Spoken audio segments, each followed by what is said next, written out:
জীবন তো শেষ আমাদের।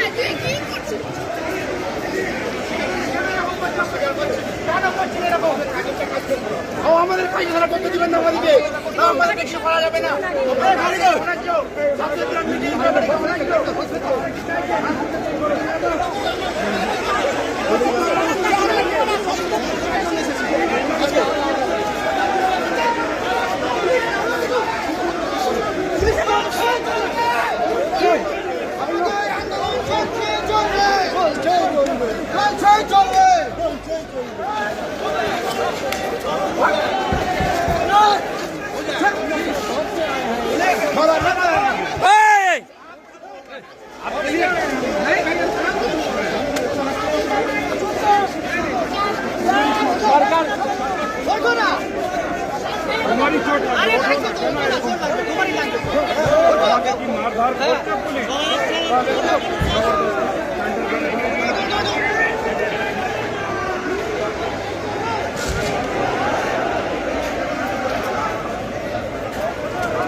করলাম আর সেই নেত্রী আমাদের বলছে মারিয়ে দিবে, গুলি চালিয়ে দিবে, আজকে আমাকে মারিয়ে দেবো।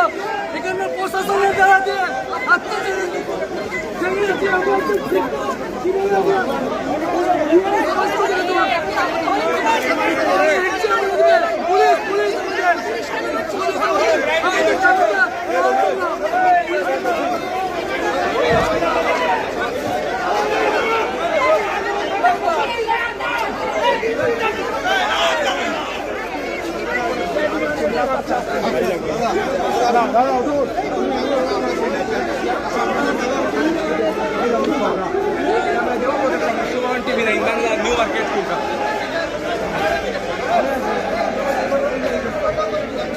আর গাড়ি নেই তো।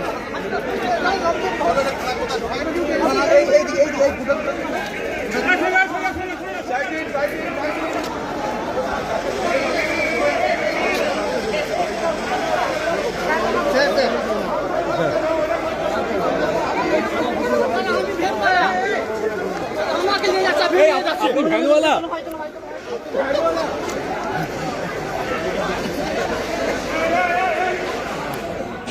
40,000 টাকা করে এমএলএ মন্ত্রীদের মাইনে বাড়িয়েছিল। আমি একমাত্র প্রতিবাদ করেছিলাম যে এমএলএ মন্ত্রীদের যদি এত মূল্যবৃদ্ধির জন্য মাইনে বাড়ে, যারা পার্শ্ব শিক্ষক সরকারি কর্মচারীদের তাদের হকের দিয়ে হিসাব থেকে তারা বঞ্চিত হচ্ছে। ইভেন আমি বিধানসভাতে গিয়ে আমি আমাদের যারা পার্শ্ব শিক্ষক সহ যারা এমএসকে এসএসকে শিক্ষাবন্ধু এনএসপিএফ যারা আছেন, এই ধরনের যারা আছেন, তাদের প্রত্যেকের জন্য আমি দাবি তুলেছিলাম যে সমকাজে সমবেতনে যেটা বলা আছে তার ব্যবস্থা করতে। এবং ইভেন আমার কাছে যে আমাকে আমন্ত্রণ জানিয়েছিল আজকে এতে আসার জন্য, যে দাবিগুলো রেখেছে তার দাবির সাথে আমি সহমত। কারণ যে ন্যূনতম যে 26,000 টাকার কথা বলা আছে, এদিকে আমরা যারা এমএলএ আছি, মন্ত্রী আছে, তারা বর্তমান বাজার মূল্যের কথা ভেবে তাদের মাইনেটা বাড়িয়ে নিতে পারলাম। কিন্তু যারা 10 বছর 15 বছর 20 বছর চাকরি করছে, তারা 8,000 টাকা 10,000 টাকায় কিভাবে তাদের সংসার চলবে, কিভাবে আজকের দিনে? এটা অবশ্যই বাড়াতে হবে। এদের সমকাজের সমবেতন সুপ্রিম কোর্ট যে নির্দেশনা আছে সেটা সরকারকে মানতে হবে। 12 বছর ধরে বঞ্চিত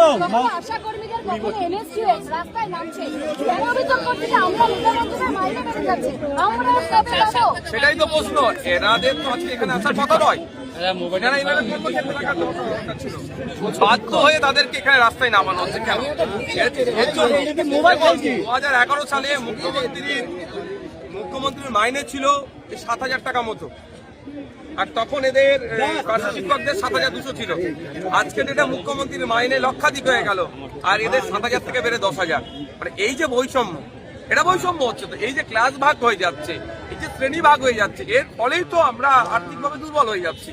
মুখ্যমন্ত্রীর মাইনে যদি বাড়তে পারে, এমএলএদের মাইনে যদি বাড়তে পারে, মিনিস্টারদের মাইনে যদি বাড়তে পারে, সাথে সাথে যারা ভোট দিয়ে মিনিস্টার তৈরি করলো, এমএলএ তৈরি করলো, তাদের মাইনেটা, তাদের সাম্মানিকটা কেন বাড়বে না? এই বৈষম্য তো বন্ধ করতে হবে। বিধানসভা যাচ্ছিল রুট পরিবর্তন করে দেওয়া হলো, কি করে মানে কি পুলিশ বাধা দিল, বেলিংটনের কাছে রুট পরিবর্তন করে দেওয়া হলো। দেখুন, এই আজকে আমি আমার 2:30 থেকে বাজেট আছে, আমি আজকে কিছুক্ষণ থাকতে পারছি না, কিন্তু এখানে যারা নেতৃত্বরা আছে তাদের ডাইরেকশনে তো চলবে, তার বাইরে তো আমিও নয়, তারা যে ডাইরেকশন দেবে সেভাবে চলবে। একটা প্রতিদিন কলকাতায় প্রতিবাদ করতে হচ্ছে না, সরকার চলছে না, এটা সার্কাস চলছে। ফলে আজকে যার যেখানে ডিউটি থাকার কথা সেই ডিউটি ছেড়ে এসে তাকে কি করতে, তার হকের জন্য আওয়াজ তুলতে হচ্ছে। আপনি বাজেটের কথা বলছেন, বাজেটে কি করবে? খুব বেশি হলে দেখবেন, এখন বাজে কথা আর 2:30 থেকে বাজেট পেশ হবে, কি করবে? খুব বেশি হলে দেখবেন ন্যূনতম 500,000 টাকা হাতে ধরিয়ে দেবো হয়ে গেছে, কিন্তু এটাতে কি সমাধান হয়? সুপ্রিম কোর্টে 31শে মার্চ পর্যন্ত, মানে এর মধ্যে মেটাতে হবে 25%। কি বলবেন? এখন আমি যে এই যে ঐতিহাসিক রায় আমি সুপ্রিম কোর্টে মেনে নিতে পারছি না। আমি নিজে সরকারি কর্মচারী না হওয়ার পরে বলছি, এর আগে 4 সপ্তাহ টাইম দিয়েছিল, সেটা করেনি, তার বিরুদ্ধে কোর্ট কমপ্লেন বা তার বিরুদ্ধে কোনো অ্যাকশন নিয়েছে আমি দেখতে পাইনি। এটাতে কি আছে?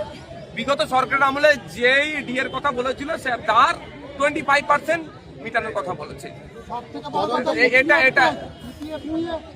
এটাতে কিছুই নয়, আমরা যদি সুযোগ পাই কেন্দ্রীয় সমহারে ডিএর ব্যবস্থা আমরা করব।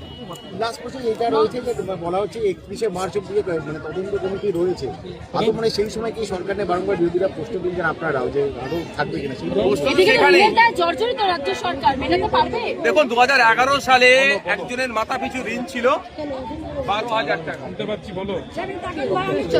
আর আজকের ডেটে প্রায় 72,000 টাকা। তাহলে বুঝতে হবে যে কিভাবে মানুষের মাথায় ঋণ চাপিয়ে দিচ্ছে। টাকাগুলো এদিকে সাধারণ যারা সমাজের বুথ লেভেলের স্তরে যারা কাজ করে তাদেরকে কাজ করতে, তাদের সাম্মানিক দেওয়া হচ্ছে, যার টাকাটা লুটে দিচ্ছে। তাহলে কি ভাতামুখী হবে এবারে বাজেট? বলতে পারছি না, এখন দেখা যাক কি হয়। বাংলার মানুষের স্বার্থে হবে না, ভোটের স্বার্থে হবে বাজেট। নওশাদ সিদ্দিকী এই মুহূর্তে লাইভ আছে।